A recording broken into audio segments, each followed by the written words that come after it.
Okay. So again, as I stated, this was the participation and confidentiality agreement. I don't know who all was able to see it, if you were able to sign it prior to the presentation. So I just want to quickly go over it. So basically, this document is the participation and confidentiality agreement is designed to outline the rights and responsibility of both Dr. Hood, LLC, Dr. Kentrich Davidson, and the participant. So your name would have went here if you signed. For the upcoming Zoom training session, please initial each statement that you understand. I understand that facilitator record the Zoom training. So as of right now, it's being recorded. I understand that the facilitator will upload this Zoom training session to one or more of Dr. Davis's social media platforms, including but not limited to LinkedIn, YouTube, Facebook, or TikTok. I understand I have the option to turn my camera off or on. However, it is possible that the facilitator recording may capture my voice. Your participation is critical to the learning process. Your insight and contributions are highly valued. I understand that the facilitator expects me to participate in the learning process. I understand that I can use a photo of myself or generic photo that does not express any vulgar religious or social agenda. I understand that training session is a safe place and that other participants, if applicable, have different level of skills, experience, and career paths. Compensation. Participating in this session is free. However, the participant must understand that uploading the training session may lead to facilitators financial gain.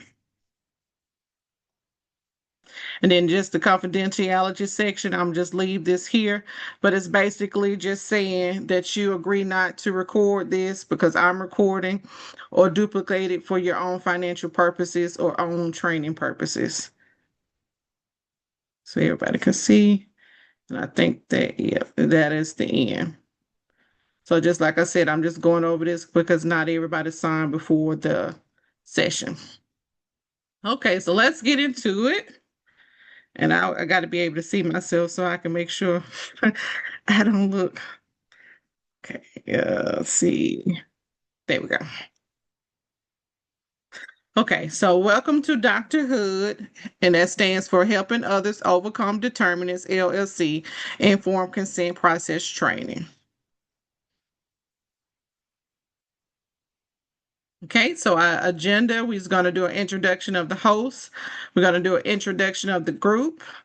We're going to learn about the concept of the informed consent, the regulation and guidance of the informed consent, types of informed consent. Then we'll take a break. Then we're going to go over, I think it's 2 scenarios. And then we're going to go over what's an informed consent deviation. And then we're going to go over the IRB handbook review and some takeaways. Okay, so introduction of me. I graduated in 2002 from high school. I went to the University of Montevallo for 3 semesters and then transferred to UAB. That is the University of Alabama at Birmingham, where I got my biology degree in 2008. I went on later in 2015, started my master's program in clinical research administration and received that degree in 2016. And then I started my doctorate in public health in 2017, and I completed that degree February 2023. And I'm also a certified medical assistant, and I received that certification in 2014. As far as my career, I started in 2003 as a patient care tech, approximately 3 years in pulmonary, and then I went on into what's called the staffing pool, and I flotated through all therapeutic areas within the hospital, from psychiatry to pediatric cardiology. And then I left the hospital and went over to the clinic and did that for 1 year as the lead patient care tech and for ENT. And then I left ENT's clinic and went over to their administration side and became a patient encounter specialist, where I scheduled visits, diagnostic testing, requested medical records, and that sort of thing. And then I came back into patient care, where I was various titles of a clinical research coordinator for nearly 10 years in endocrinology and diabetes research. And then in 2021, I became a CRA, working at one organization for approximately 10 months. And I've been with my current organization since August of 2022. And then in March of 2025, I started Dr. Hood. It was kind of my dream and what I indicated that I was going to do. The college I went to for my master's degree wanted us to do something socially progressive to far as public health was concerned, and I said that I was wanted to start training in a public health, I guess you could say, podcast or whatever, to make people more aware of the conditions that are present in the various treatments that they can receive. And if anybody is interested, you can review my dissertation on ProQuest, and that is my title. Okay, so introduction to you all. I ask that you just indicate your name, the state that you're in, your current role or your desired role, and your favorite condiment. My favorite condiment is almost a tie between ranch and mayo, but I think I'm gonna have to go with mayo. I think I'll go first. Okay. My name is Dhanalakshmi Somaraju. I'm based in California. Previously, I worked as a laboratory specialist. I have like over 4 years of experience working in laboratory settings, both in pharmaceutical, environmental, and academic laboratory settings. From 2020, I had to take a career break to take care of my daughter. Last year, she started the school, so I wanted to get back to work. So I was like thinking not to go back to the lab assistant position because it's like I have to stand for like 8 hours a day, which I can't do that. So I thought of like a career, and one of my friends, they are working in clinical research. I came to know about clinical research, and I started digging more about clinical research. And I enrolled myself in the CRC Academy as for a CRC internship program. And I'm done with my internship program right now, and I'm like actively looking for entry level clinical research positions. Okay, so welcome. I appreciate you going first. Okay, our next person. I can go next. Okay. My name is Shruti, and I'm an ophthalmologist from India. And I moved to the US in 2020. COVID hit, and then I also had to take a break for family reasons.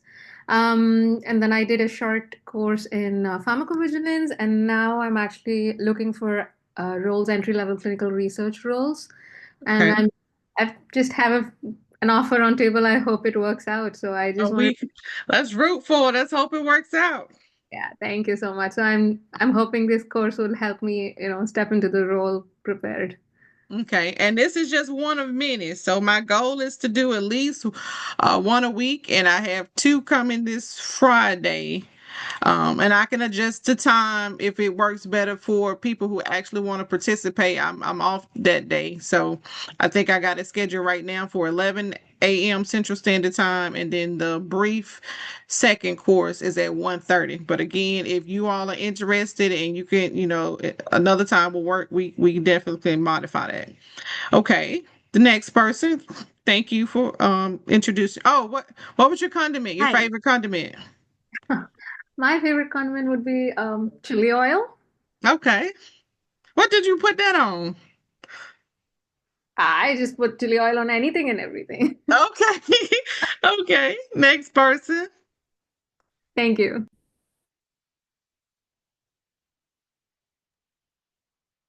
Hi, I'm the third person over here. I'm Shruti Shankar Umapati. I'm from India. I did my undergrad in pharmacy, and I'm currently enrolled in Masters in Regulatory Affairs. So it has a specific concentration in clinical research. So I'm doing this particular course now.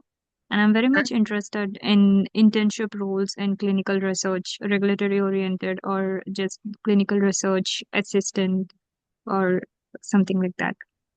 Okay, sounds good. And what's your favorite condiment? And what state are you in?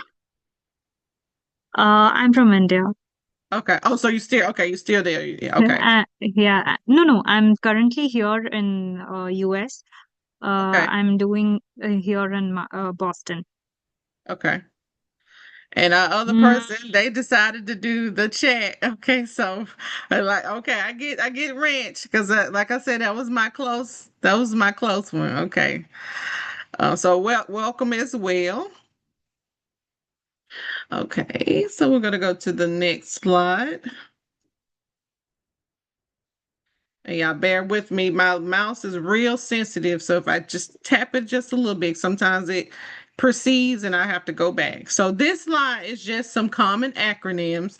So if clinical research is new to most, if not all of you all, this is a good slide when you rewatch the training after I upload it on YouTube to just maybe screenshot this one for your own personal reasons, because research has a lot of acronyms. So these are just some common ones.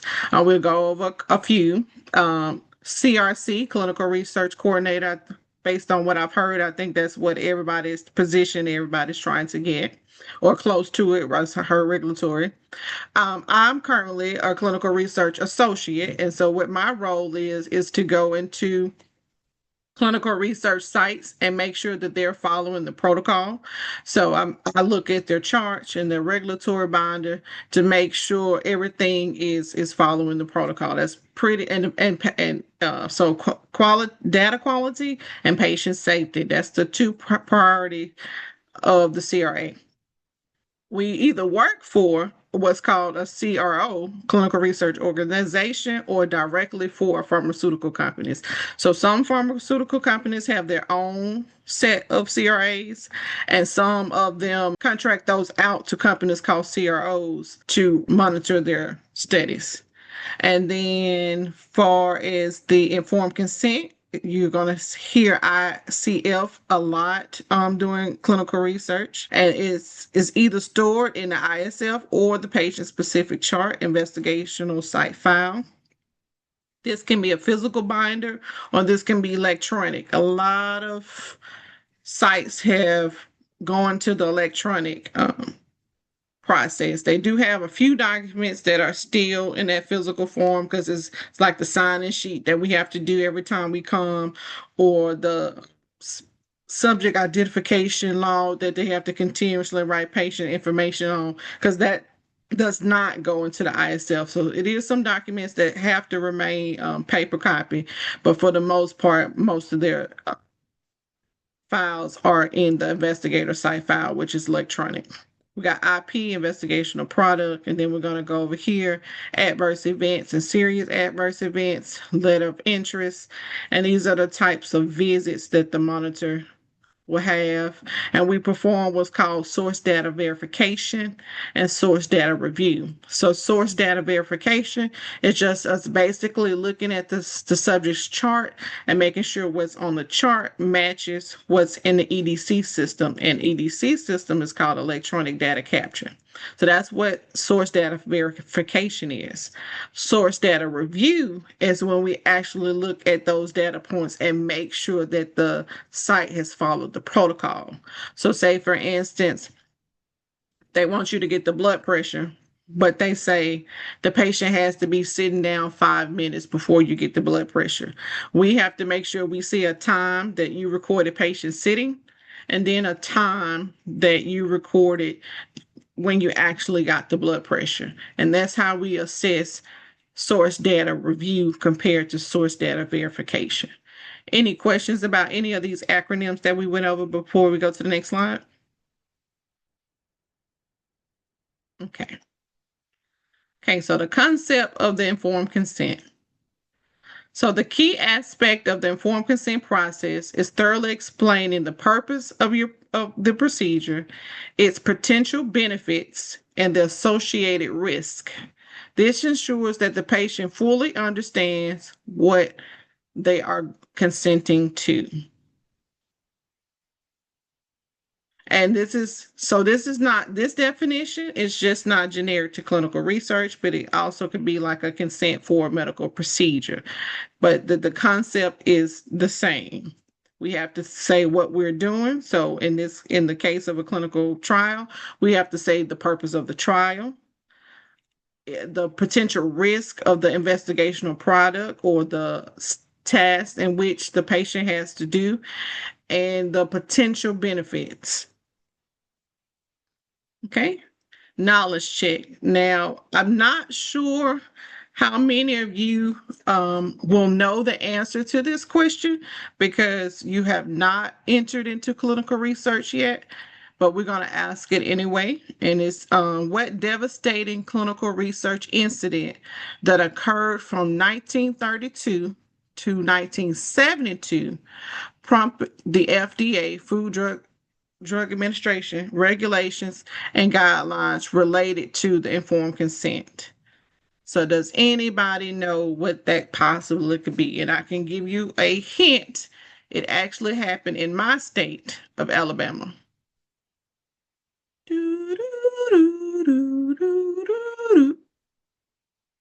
Okay, so we're going to go to the next slide to find out what that was.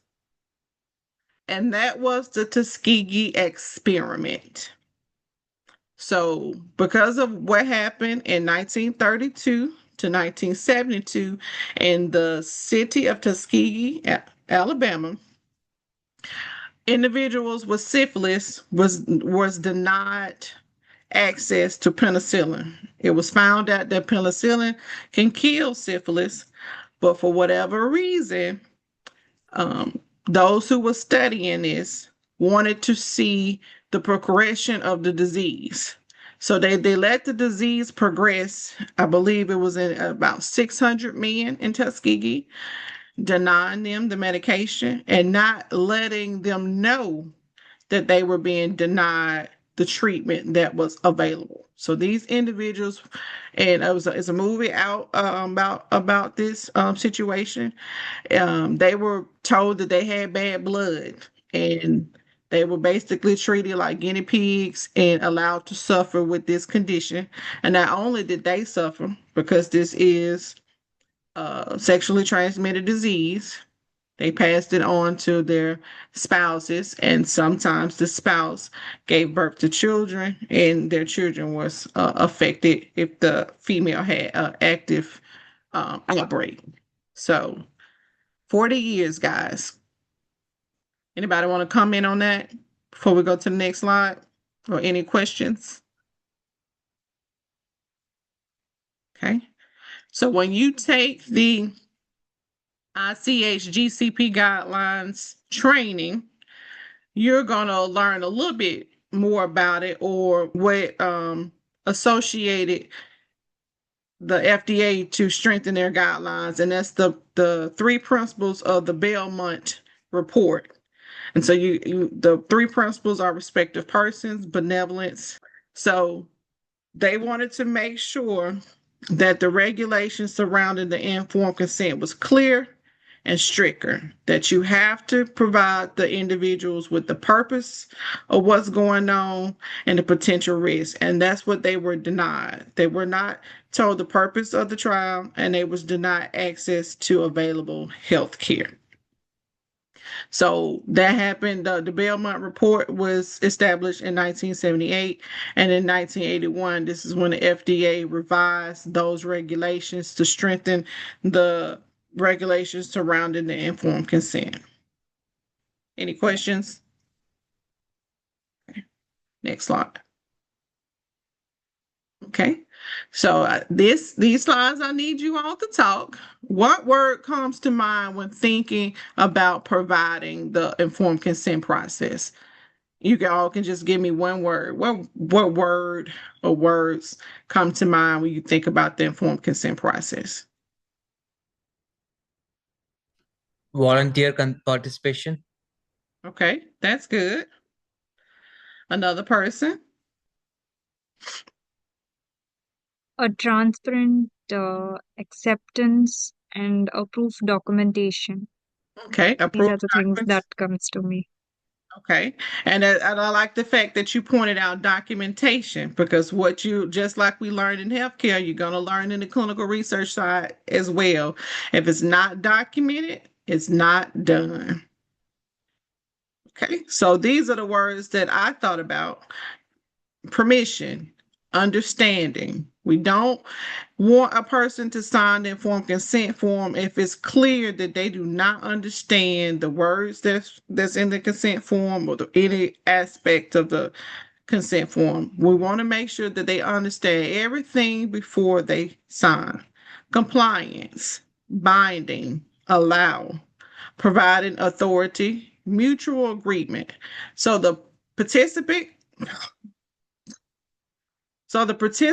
can end consent at any time, and the principal investigator can remove a participant from a study at any time. What words or circumstances should not happen when providing the informed consent? What should not go on when providing We informed? sh we should be transparent about the study, whatever is being conducted, and every detail of the protocol must be informed to the patient.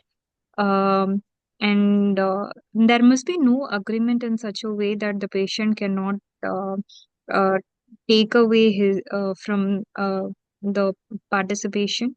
So at any point of the study, the patient can withdraw.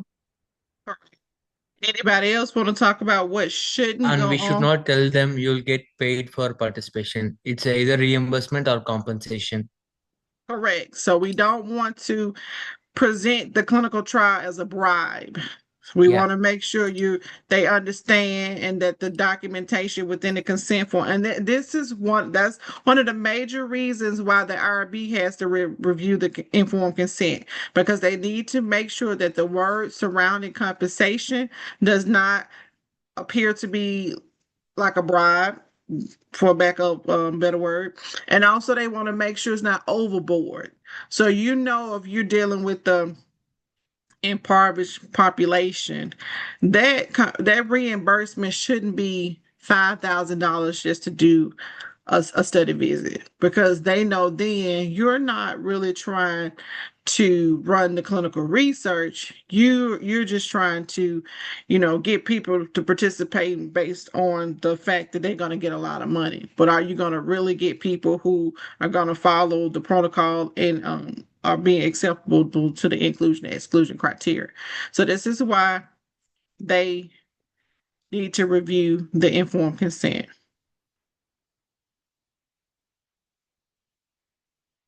Okay, that's correct. We should give them enough time. We're going to talk about that concept later. So I'm going to go to the next slide. Okay, so these are the words that we don't want to see, or we don't want the patient to feel. We don't want the patient to feel forced or coerced. So a lot of times, individuals' primary care or therapeutic care physicians are also run clinical trials. And we don't want them to feel like, oh, just because this is my primary care, I got to do it. So we want to make sure we present the informed consent or the study trial in a way that they don't feel like they're being forced to participate. We don't want to absolve all medical treatment, so we don't want to blackmail them. We don't want to say, hey, if you don't participate in this clinical trial, then I'm no longer be your healthcare provider. So we want to make sure that is not done.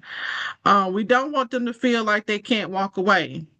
I know when I was a study coordinator and my primary role was to recruit participants, a lot of them would say, well, no, I don't want to participate because if I change my mind, I don't want to be bound to, what I signed. They didn't realize that they can stop at any time. So we want to make sure that they don't view the informed consent as a legal contract that they can't walk away from.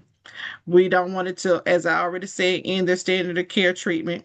We want to make sure that we're not making them feel like this clinical trial is replacing their standard of care treatment. And just because you participate in a clinical trial, that doesn't stop you from seeing your physician or your healthcare provider for your standard of care. We don't want them to feel like if they participate in a clinical trial that their confidentiality is not safeguarded.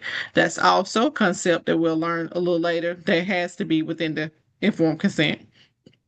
We don't want them to worry about the physical, emotional safety if they don't participate, and loss of trust of the principal that was supposed to be investigated. It got cut off somehow. So those are the things that we want to make sure that the patient doesn't experience. Okay, regulation and guidance of the informed consent.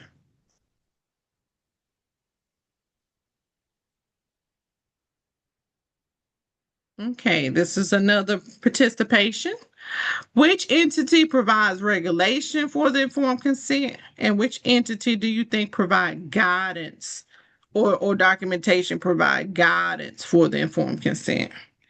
And we've actually mentioned both. IRB?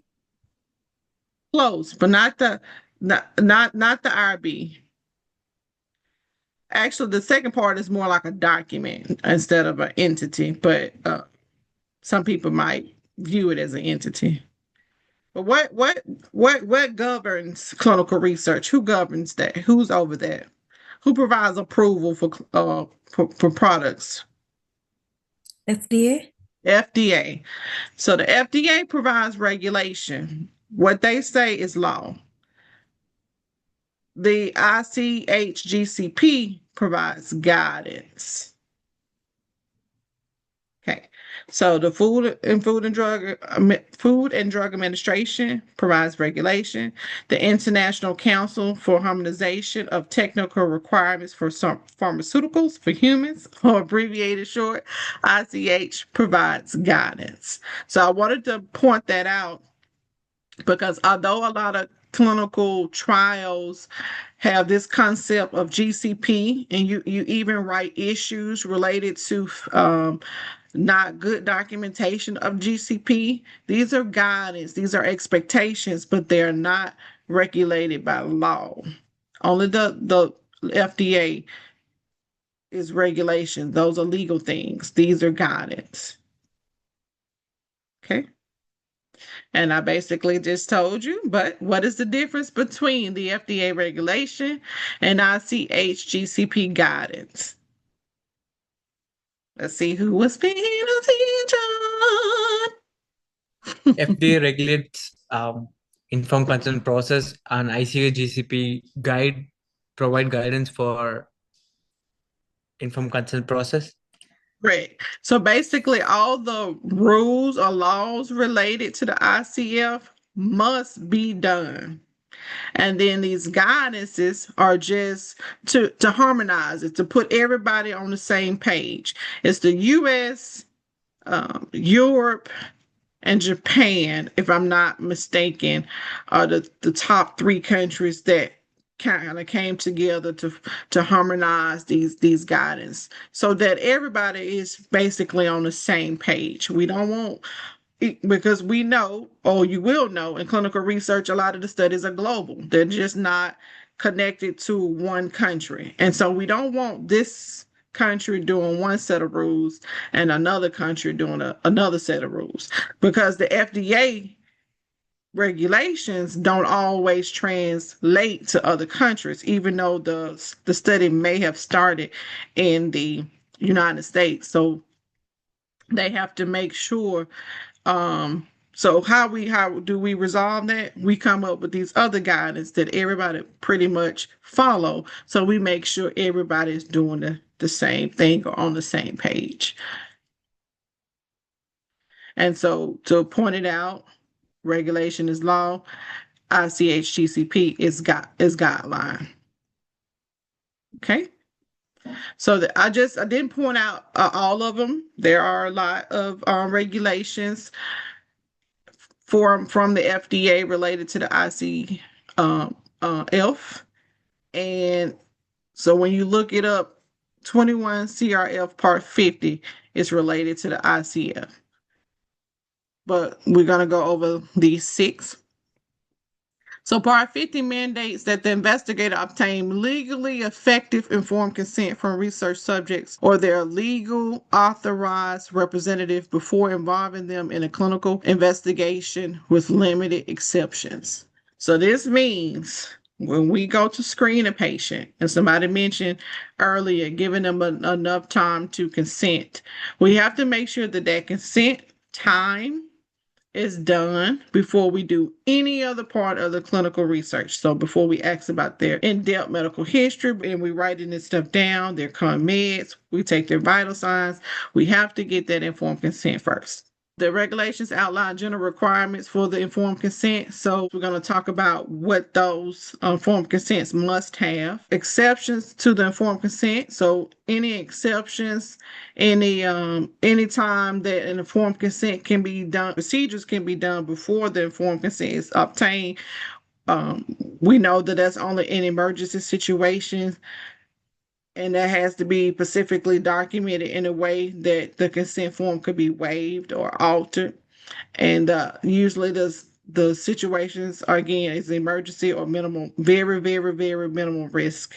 But that rarely happens. That rarely happens. It probably more so happens in clinical trials that are conducted in the emergency room before just a standard clinical trial where a patient comes into a clinic.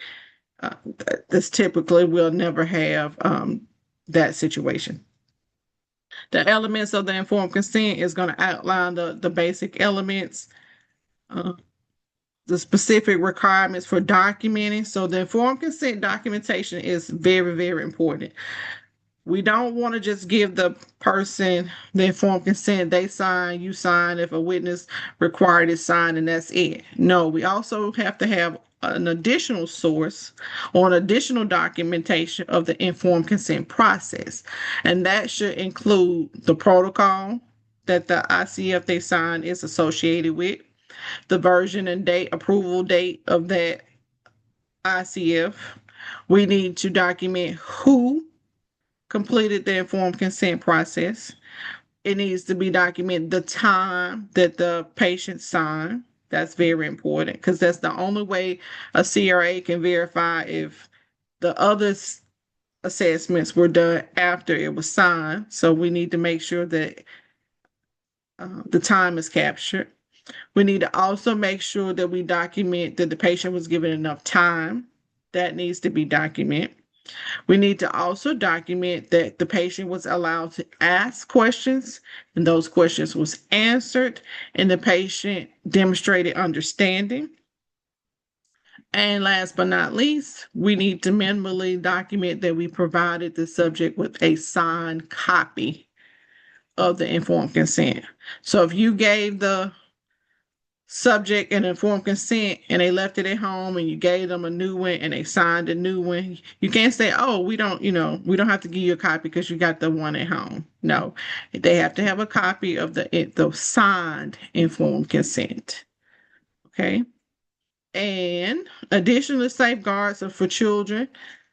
So we know the age of majority may vary based on country or state, but it's basically that the child, once they reach 11, they can sign what's called the assent, and their patient or legal guardian must sign the main informed consent form. Any questions about those main 6 regulations? Okay. And so this is basically the section of the ICH-GCP guidelines. So before they came out with the new version, January 2025, it was 20 mandatory concepts, and now there are 22. And this link can be found on my LinkedIn page talking about this training if you want to. Oh, I'm sorry, I forgot. I just put it in the chat. So you all have the full version of the new ICH-GCP guidelines, but this is the website to them. Okay, so concepts A through E. The purpose of the trial has to be within the informed consent. The trial involves research. We have to have the summary of the experimental concepts. They need to know the probability. So if a patient is going to be randomized to a drug, they need to know a drug and placebo or drug or comparator. They need to know what ratio that they're going to get these different arms. So if it's 1-to-1, if it's for every 2 patients randomized, I'm sorry, 3 patients randomized, 1 person will get the real drug or 2 people get the real drug, whatever the sponsor has decided for the population to compare placebo versus active patients, that has to be documented in the consent form. Whatever procedure, invasive procedure, so drawing of the blood, the vital signs, if they need any diagnostic testing, that has to be within the consent form. And what is expected of the patient. So if the patient has to go home and do an e-diary or a diary or stick themselves or take the medication twice a day, 3 times a day, whatever the regimen is, that must be outlined in the ICF. Any questions about these concepts? Okay. We have to document the reasonable risk. So there is a book that you all will become familiar with called the Investigator Brochure. And this is basically the preclinical information about the drug and any studies. So if you had a phase 3, then the findings they found from phase 1 and phase 2 as it relates to how the patients reacted to the drug, what dosage did they started out with, what dose ultimately became the best dose to give the patients in phase 3. That information is going to be found in the investigational investigational brochure. I'm sorry. And it's also going to outlay the adverse events that we already know about. So we know if this drug already causes headaches, vomiting, nausea, dizziness, whatever the symptoms may be, those will be outlined in those documents, and that has to be already listed in the informed consent.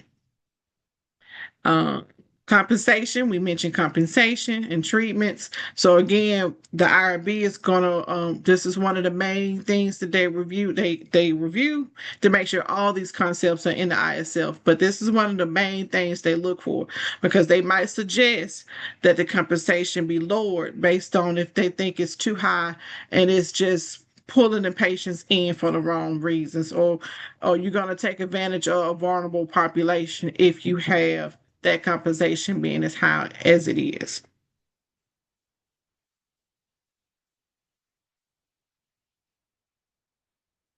Okay, we want to make sure that it's worded in that it lets the patient know that they're voluntary, signing consent, but they can stop at any time. They can stop the investigational product at any time.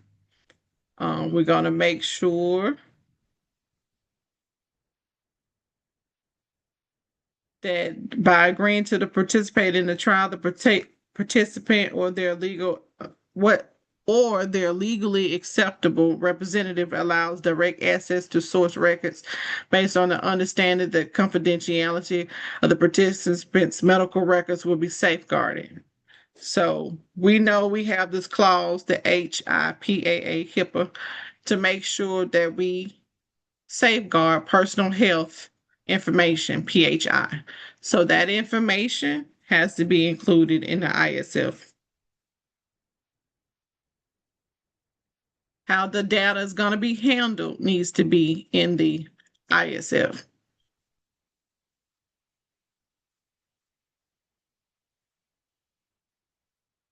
Okay, and then these are the last concepts. The person to contact for further trial information. So on the front of a informed consent, it should has the principal investigator's name, the site address, and a telephone number to call. So that information should be on the front cover of an informed consent. The expected duration of the trial. So a patient needs to know if they're going to be participating for 1 year, 2 years, 3 years, 6 months, 4 weeks, whatever the duration of the trial, that needs to be documented in the ISF. The approximately number of participants involved.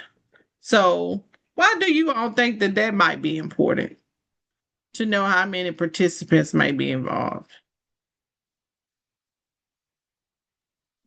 In order to understand the study design, hmm So to understand the study design and also to be transparent, when people might be in a clinical trial and it's a very few numbers, they might be a little leery. And then if it's a whole lot of people, that might make them nervous. But is our responsibility to give them that information, the duration and approximate number of people who are going to be participating. And when it's appropriate, sometimes at the end of the trial, the patient will be provided the information about whether or not they had the active drug or whether or not they have placebo. Also, what other circumstance might warrant a patient knowing which medication they had?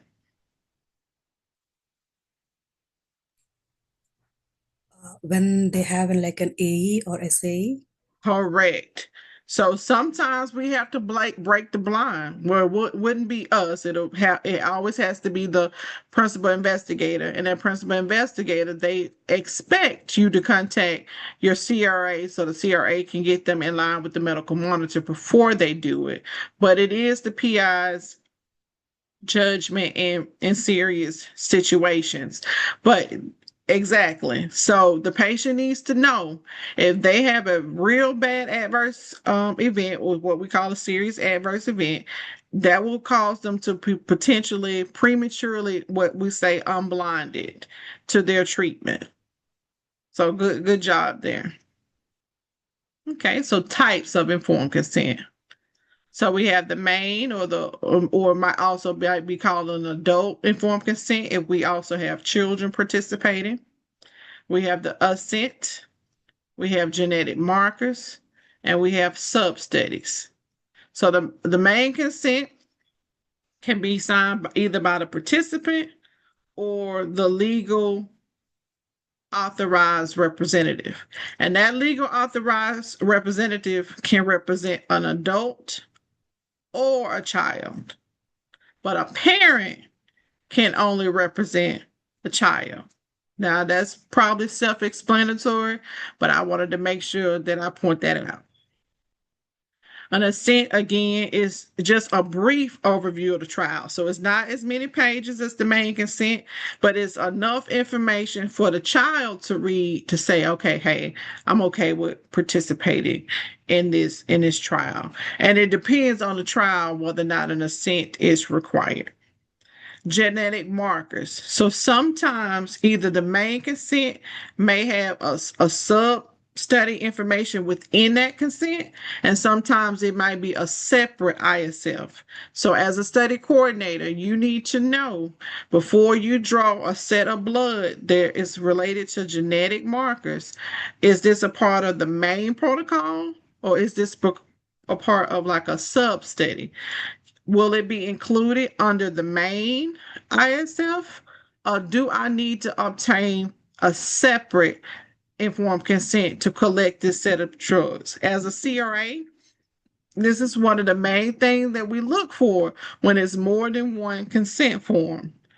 Did the patient say yes or no to genetic markers? Were they collected or not collected? What do you think might happen if they said no or they did not document a genetic marker and that genetic marker was collected? What you think might happen? Anybody? There might be a lot of deviations and elevation in the results can happen because the entire dependency on the study design cannot be oriented. Okay, so they're definitely going to get a deviate protocol deviation, and that protocol deviation is going to be um it could be one, but possibly two. So you can word it as such: genetic markers collected without informed consent documentation, or informed consent not done and genetic markers collected, however the CRA decides to word it. But the important thing is that we contact who's ever above that CRA. In some companies, it's called a clinical trial operator. In some companies, it's called a clinical trial manager. That person needs to be contacted because they now need to contact the medical monitor and the sponsor, because 100% of the time, those labs cannot be processed. And if they are processed, they have to be removed from the data collection. We cannot use specimens that were collected and the patient did not give permission for them to be collected. So they're going to be kicked out. So that process need to be quickly done so the lab can prevent from processing that information. Typically, genetic markers results are not provided to the site. They just go to the sponsor for their background analysis. But we have to contact the lab as soon as we get approval to do so, because those lab results don't need to be included in the overall assessment of the trial. So I wanted to point that out. Okay, so written consent, self-explanatory. That's that stack of papers you're gonna hand them. A document agreement between the researcher and the participant. It's a summary of the information that we went over in the previous slides, and it's the cornerstone of the ethical research practice. So that written consent is so important. It's the number one document the CRAs need to review. And it's 9 times out of 10 is going to be the number one document that an auditor reviews. And when we review the informed consent, we talked about all the aspects of what the patient needs. So we're going to flip our hats. We're going to go from a coordinator to a CRA. Why do you think it's important for the CRA to review the informed consent? To know that the study is actually following the protocol. Well, correct, as it relates to the informed consent being done before the assessments. But what else? Other consideration, like it has met the ethical part of the study code conduct, and also the researcher documentation processes, whatever has to be, like for approval of a drug, FDA has got certain things to be satisfied. So all those things are being taken care. And other thing is the study design. So according to that, the informed consent should be designed.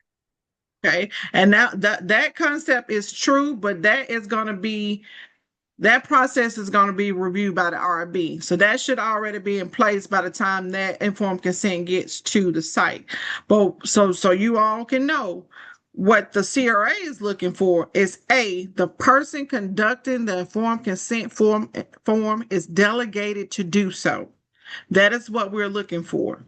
So we're going to look at that delegation log. And for those who are not familiar with what that is a list of staff that the PI has authorized to perform specific tasks related to the clinical trial.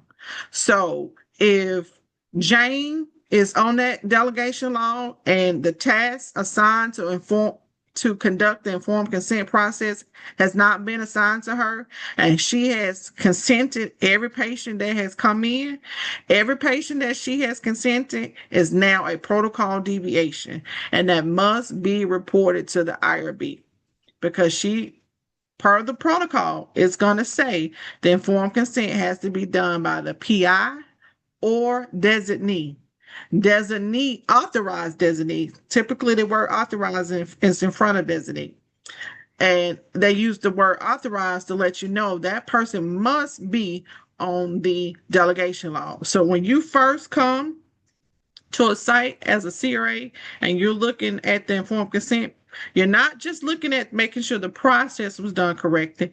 You're not just making sure that they provided the patient with the correct informed consent, but you're making sure the person who provided the process was authorized to do so. So I wanted to point that out to you. So even as the study coordinator, if you're not performing the process, but you have to give the document to maybe another nurse or the sub-investigator who might be a nurse practitioner or physician assistant or another doctor, but that they're not the PI. before you hand that informed consent to that person, just for your own knowledge, make sure that person um, is delegated to do the informed consent, because not sometimes that is missed, and not all PIs give the sub-I the capabilities of performing the informed consent. So I wanted to point that out. Verbal consent. This is probably will never be used in the in a clinical trial, but it is a type of consent. It's also known as the oral consent, and it's a flexible alternative to the written consent in certain research situations, such as a telephone interview. So, okay, so they gave you the circumstance where it'll be acceptable. Now, if it is a telephone interview and you're calling the person, you must have a witness. So you can't just talk to a person one-on-one and do a verbal consent. It has to be a third party to a verbal consent. So somebody has to witness you being able to conduct this phone interview.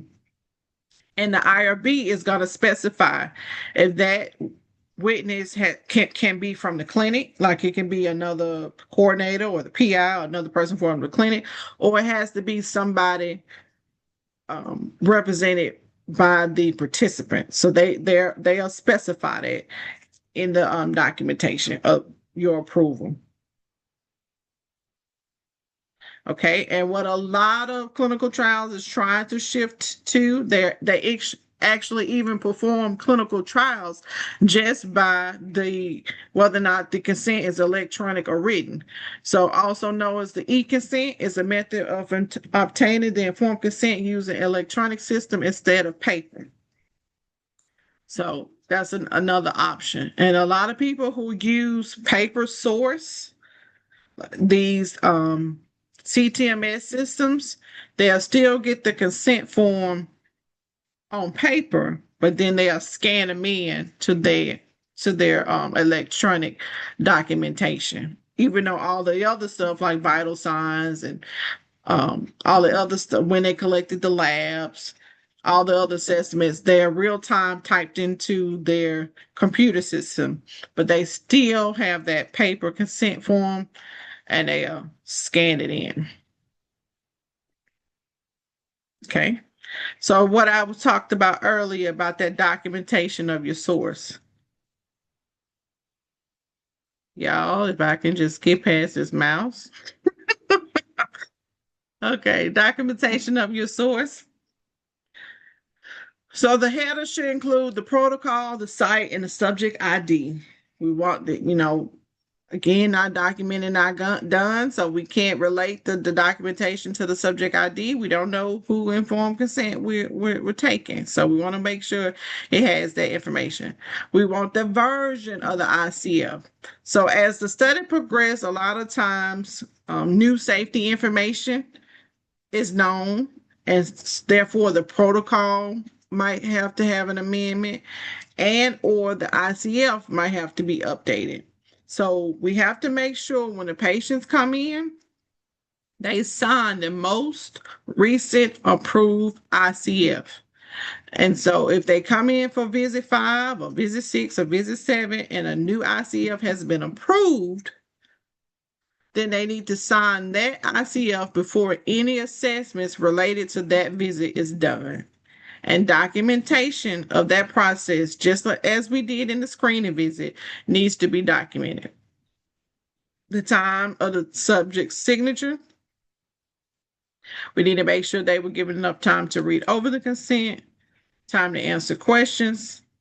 Now, if the subject cannot read, we have a site person has to read the informed consent out loud, and they have to have either impartial witness.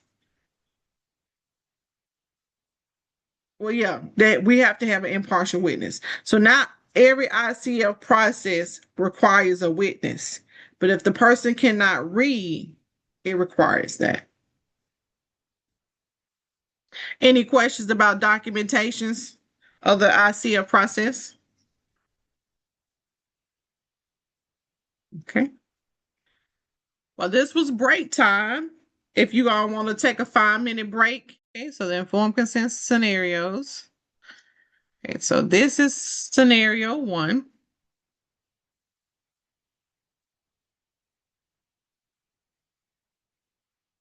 Okay, so participant 1 who maintains a regular 3-monthly schedule for his hypertension visit with his internist, Dr. Hood.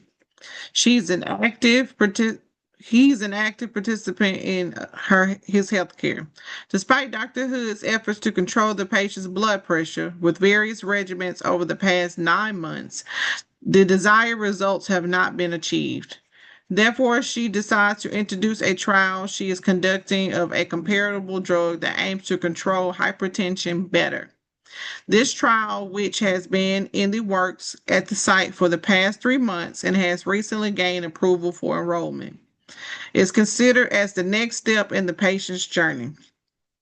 Dr. Hood discusses all of the trial concepts and provides patient 1 with a consent form, empowering him to make an informed decision. She informs the patient that she is about to see her last patient, and by the time she returns, the patient needs to decide whether he wants to participate. Does Dr. Hood follow good clinical practice in the informed consent process? So, what do you all think? No.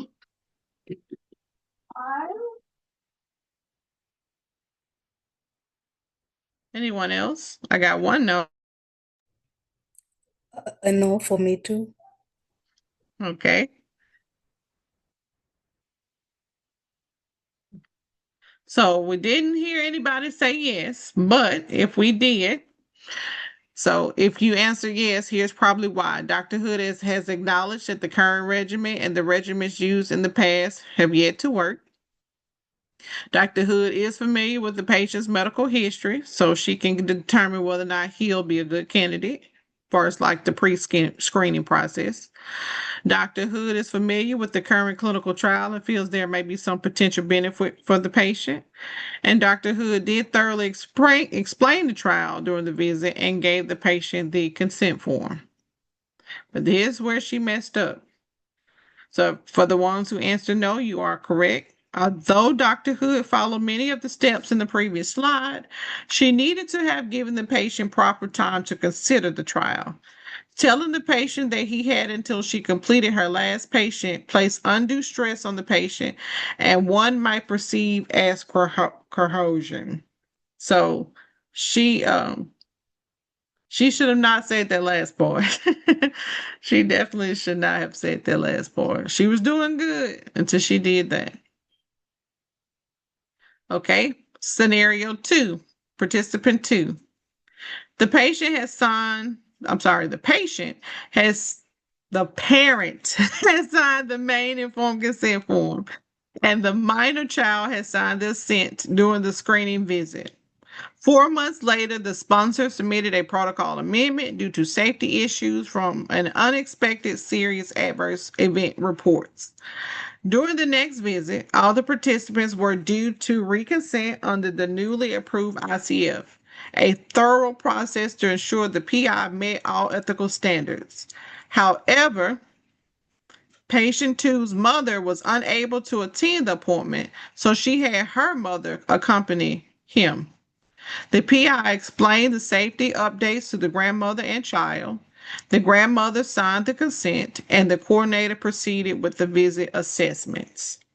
Did the principal investigator follow the correct measures in this case? Again, I think it's a no. Okay. Anybody else? Grandmother is an adult.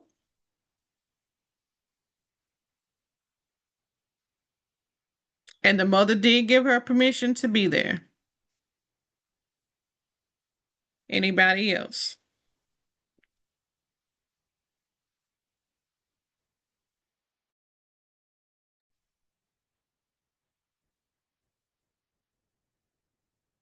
No brave souls want to guess?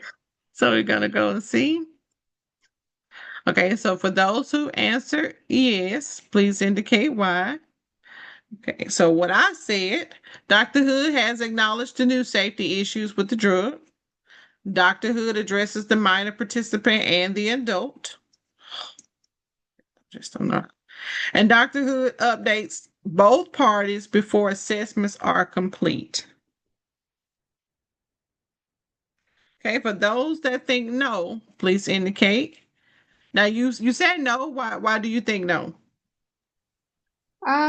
Even though it's the grandparent, they're not probably the legally authorized representative, right? I mean, only the parent can sign for the child.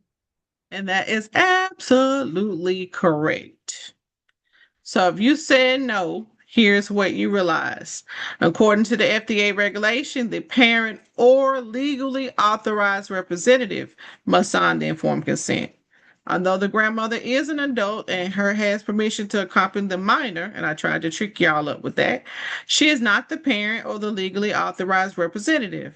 Therefore, the PI must reschedule the appointment for a time when both the participant and a parent or legally authorized representative are available. So that technically that appointment should have been rescheduled. Or they're going to accept ding ding ding ding that protocol deviation.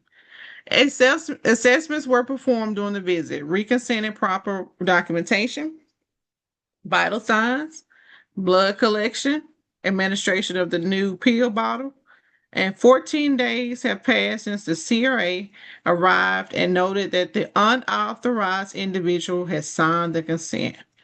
Now, why do you think I wrote reconsent and proper documentation here? Is this true?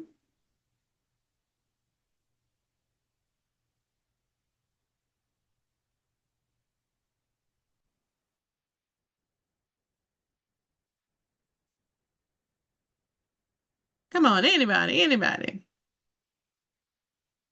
Is this part true? Was the patient reconsented? Did the site document it properly? No.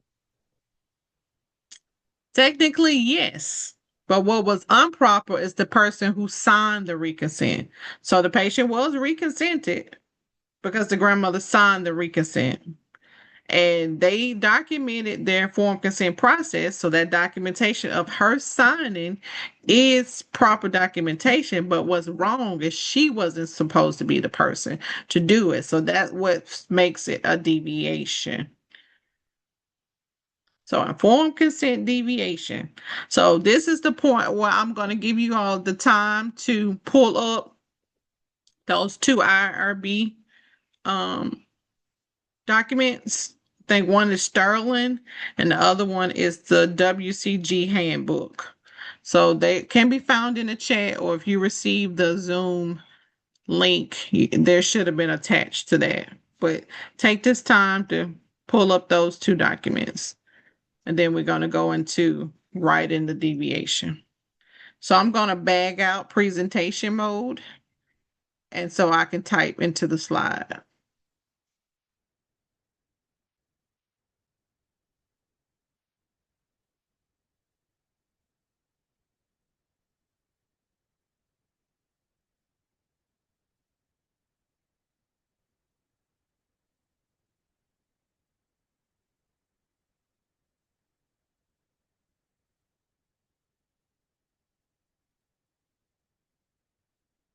Okay.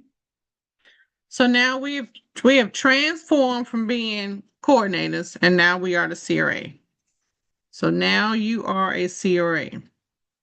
And if I put here, the PI is Dr. Hood and the study coordinator is Yvette Langford.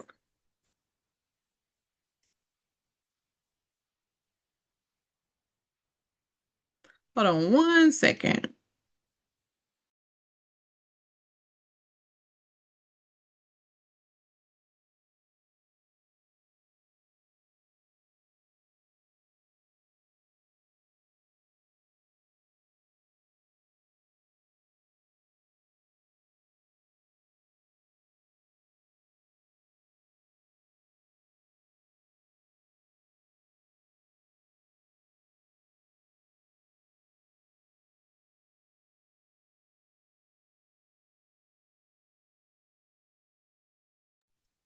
So I want you all to,